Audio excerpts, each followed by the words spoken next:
What a lovely morning. இந்த morning walk எனக்கு ரொம்ப பிடிச்சிருந்துச்சு.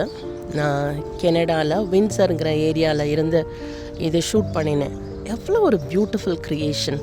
இந்த ஒரு ஃபியூ டேஸாக நான் ஆண்டவருடைய கிருபையினால் இந்த இடத்துல அவர் படைத்த அழகான க்ரியேஷன்ஸ், அவருடைய பிரம்மாண்டம், இதெல்லாம் நினச்சி பார்க்கும் பொழுது மனசுக்கு ரம்யமாக இருக்கிறது என்னால் ஃபீல் பண்ண முடியுது.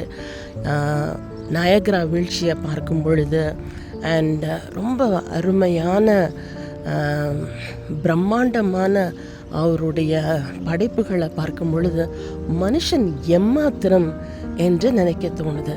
மனுஷனுடைய வாழ்க்கை ஒரு புல்லுக்கு சமானமாக இருக்கிறது. இந்த புல்லில் இருக்கிற சின்ன சின்ன பூக்களை பாருங்களேன். ஆண்டவர் இந்த புல்லுக்கு கூட இவ்வளோ அழகாக உடுத்து வைக்கும் பொழுது மனுஷனுடைய வாழ்க்கையை எவ்வளோ அழகாக அவர் நேர்த்தியாக நடத்தி முடிப்பார். ஆனால் இந்த மனிதர்கள் ஆண்டவர் மேலே நம்பிக்கை வைக்கிறதே கிடையாது. அவருடைய வசனத்தின் மேல் நம்ம நம்பிக்கை வைக்கும் பொழுது நிறைய நல்ல விஷயங்களை நம்மளால் கற்றுக்கொள்ள முடியும்.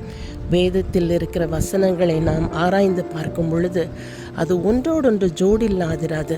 நிறைய நல்ல விஷயங்களை வேதம் நமக்கு கற்றுக் கொடுக்கிறது.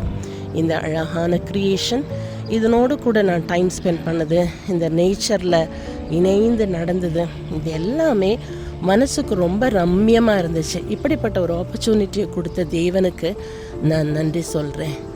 God bless you and have a great day.